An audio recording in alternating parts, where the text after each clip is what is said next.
இது வரைக்கும் நான் ஒர்க் பிளான் 4 மெத்தட் சொல்லியிருக்கேன். இதை விட வேறு மாதிரி ஒர்க் பிளான்ஸும் நீங்கள் போடலாம். ஓகேங்களா? இப்போ உங்களுக்கு ஸ்டைஃபண்ட் வருது, ஸ்காலர்ஷிப் வருது அப்படின்னா வந்து நீங்கள் தாராளமாக செலவு பண்ணலாம். ஏன்னா உங்களுக்கு வந்து ஸ்காலர்ஷிப் மந்த்லி கிடைக்கும்.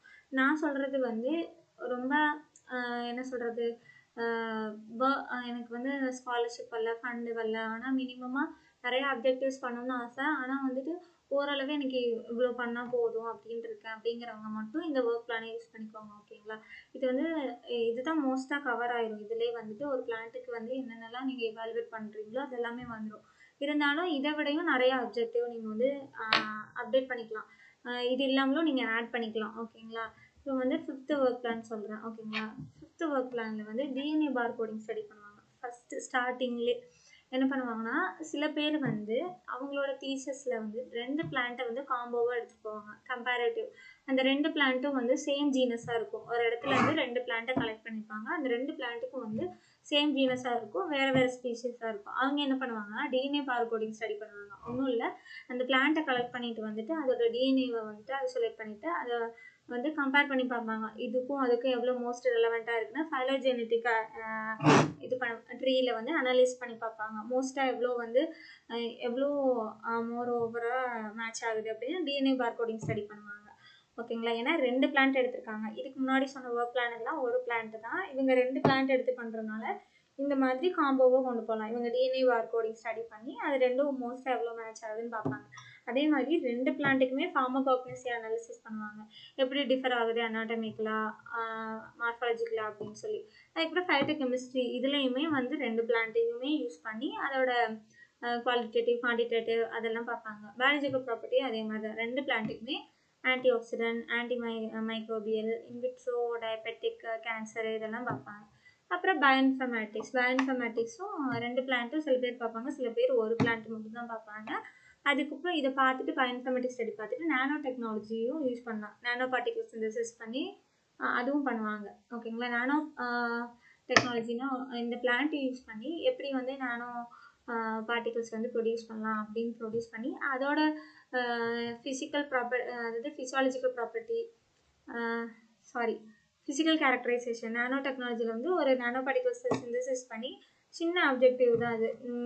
ஏன்னா வந்து கெமிஸ்ட்ரி ஸ்டூடெண்ட்ஸும் ஃபிசிக்ஸ் ஸ்டூடெண்ட்ஸும் வந்து ஸ்டார்டிங்லேயே ஒரு பிளான்ட்டில் வந்து நானோ பார்ட்டிகல்ஸ் சிந்தசிஸ் பண்ணி அதோட பிஹேவியர் எப்படி இருக்குன்னு பார்ப்பாங்க. ஆனால் நம்ம பிளான்ட் சயின்ஸ் தான். ஸோ அதனால வந்து நம்ம இது மட்டும் லாஸ்ட் சாப்டராக கூட வச்சுக்கலாம். ஜஸ்ட்டு நீங்கள் அந்த பிளான்ட்டில் வந்து ஒரு நானோ பார்ட்டிகல்ஸ் சிந்தசிஸ் பண்ணுறீங்க. அதை சிந்தசிஸ் பண்ணி அதோட எப்படின்னா ஃபிசிக்கல் கேரக்டரைசேஷன் பண்ணுவீங்க. ஃபிசிக்கல் கேரக்டரைசேஷன்னா ஒன்றும் இல்லை, நீங்கள் சிந்தசிஸ் பண்ண நானோ பார்ட்டிகல்ஸ் வந்து நானோ பார்ட்டிகல்ஸ் தானா. நீங்கள் வந்து எப்படின்னா சில்வர்லேயும் பண்ணுவாங்க, கோல்டில் பண்ணுவாங்க, சில பேர் சால்ட்டில் பண்ணுவாங்க. அதுக்குன்னு ஒரு சைஸ் இருக்கும். இப்போ நீங்கள் சில்வரில் பண்ணிங்கன்னா ஆல்ரெடி சில்வரில் சிந்தசிஸ் பண்ணியிருப்பாங்கல்ல, அந்த சைஸும் உங்கள் சைஸும் மேட்ச் ஆகுதா. அப்போ சில்வர் நானோ பார்ட்டிகல்ஸ்க்கான எல்லா குவாலிட்டிஸ் கேரக்டர்ஸ் இருக்கா அப்படின்னு பார்க்குறது தான் ஃபிசிக்கல் கேரக்டரைசேஷன். அதுக்குன்னு சில மெத்தட்ஸ்லாம் இருக்குது. யூவி, எஃப்டிஏஆர், அப்புறம் டிஎம்செம், அப்புறம் எக்ஸ்ஆர்டி இதெல்லாம் கூட இருக்கும். இதெல்லாம் வந்து நம்ம சிந்தசிஸ் பண்ணி நம்ம லேபுக்கு கொடுத்துட்டோன்னா அவங்க ரிசல்ட் கொடுப்பாங்க. ஏன்னா இதில் ஃபிசிக்ஸ் ஸ்டூடெண்ட்ஸ் தான் இதெல்லாம் ஹேண்டில் பண்ணுவாங்க. அந்த ரிசல்ட்டை வச்சு நீங்கள் வந்து ப்ரீவியஸ் பேப்பரோட வந்து மேட்ச் பண்ணி உங்களுக்கு வந்து சிந்தசிஸ் பண்ணது அது தனியாக அந்த நானோ பார்ட்டிகல்ஸ்க்கான எல்லா எவிடன்ஸும் எல்லா கேரக்டரும் இருக்கான்னு நீங்கள் பார்ப்பீங்க. நெக்ஸ்ட்டு சிந்தசிஸ் பண்ண அந்த பயாலஜிக்கல் கேரக்டரைசேஷன் பார்ப்பீங்க. ஃபிசிக்கலாக நீங்கள் பார்ப்பீங்க இது மேட்ச் ஆகுதா, ஆல்ரெடி ப்ரீவியஸாக பண்ணவங்களோட மேட்ச் ஆகுதா, இதுக்கு அந்த குவாலிட்டிஸ் இருக்கான்னு. அப்புறம் பயாலஜிக்கலாக பார்ப்பீங்க, இந்த நானோ பார்ட்டிகல்ஸை யூஸ் பண்ணி ஆன்டி ஆக்சிடென்ட் இருக்கா, ஆன்டி மைக்ரோபியல் ப்ராப்பர்ட்டி இருக்கா, அந்த மாதிரி நீங்கள் இப்படி யூஸ் பண்ணிக்கலாம். ஒரு காம்பவுண்டை ஐசோலேட் பண்ணி அந்த காம்பவுண்டை பர்டிகுலராக கொடுக்குறதுக்கு இந்த மாதிரி பிளான்ட்டை வந்து நானோ பார்ட்டிகல்ஸாக கன்வெர்ட் பண்ணி அதுக்கப்புறம் நீங்கள் ட்ரீட் பண்ணலாம். ஏன்னா காம்பவுண்ட் ஐசோலேஷனுக்கு வந்து காலம் குரோமட்டோகிராஃபி ரன் பண்ணி அதெல்லாம் ஐசோலேட் பண்ணின்றதுக்கு கொஞ்சம் கஷ்டம், அது லேட் ஆகும். இப்போ வந்து கேன்சர் ஸ்டடியாக இருக்கட்டும், டயபெட்டிக் டிஸார்டர் எல்லாமே வந்து நானோ சயின்ஸில் தான் வந்து ட்ரீட்மெண்ட் கொடுக்குறாங்க. ஸோ அதனால் நீங்கள் வந்து உங்கள் பிளான்ட்டை ஒரு புது பிளான்ட்டு, ஒரு நல்ல ஜீனஸு, நல்ல ஒரு மெடிக்கல் இம்பார்ட்டன்ஸ், பெருபேசி இந்த மாதிரி சில ஒரு நல்ல இம்பார்ட்டண்டான ஜீனஸ் அப்படின்னு வச்சுக்கோங்களேன். அதுக்கு வந்து நீங்கள் நானோ பார்ட்டிகலாக சிந்தசிஸ் பண்ணி நீங்கள் கொடுத்து நீங்கள் பேட்டர்ன் கூட வாங்கிக்கலாம். ஓகேங்களா? இதெல்லாம் வந்து ஒர்க் பிளான்ஸ் நான் கொடுத்துருக்கேன். ஒரு 5 டிஃப்ரெண்ட்டான ஒரு சிம்பிளான ஒரு ஒர்க் பிளான் கொடுத்துருக்கேன். இது இல்லாமல் நீங்கள் ஆட் பண்ணிக்கலாம். நிறைய ஒர்க் பிளான் வந்து நிறைய தீசிஸ் படிக்கும்போது தான் நமக்கு வந்து தெரியும். ஒவ்வொருத்தவங்களும் ஒவ்வொரு வேயாக அவங்க ரிசர்ச்சை கொண்டு போயிருப்பாங்க. இதில் எந்த வே வந்து உங்களுக்கு பிடிச்சிருக்கோ அதை நீங்கள் சூஸ் பண்ணிக்கலாம். ஓகேங்களா?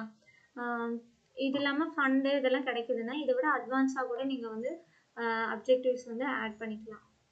ஓகேங்களா? மோஸ்ட்டாக வந்து உங்கள் ரிசர்ச் அப்படியே ஸ்டாப் ஆயிடாமல் உங்கள் பிளான்ட்டை ஃபர்தராக இன்னமும் ஸ்டூடெண்ட்ஸ்லாம் வந்து ரிசர்ச் கொண்டு போகிற மாதிரி ஒரு நல்ல அப்ஜெக்டிவோட உங்களோட தீசிஸை கொண்டு போங்க. இது இல்லாமல் நீங்கள் ஏதாவது ஒர்க் பிளான் வச்சுருந்தீங்கன்னா அதை பற்றி ஏதாவது டவுட் இருந்தால் வந்து கமெண்ட் பண்ணுங்கள். நான் உங்களுக்கு வந்து எனக்கு தெரிஞ்ச வரைக்கும் நான் உங்களுக்கு சொல்லித்தரேன். இல்லைன்னா வந்து எங்கள் சீனியர் யார்கிட்ட டிஸ்கஸ் பண்ணி உங்களுக்கு கைட் பண்ணுறேன். ஓகேங்களா?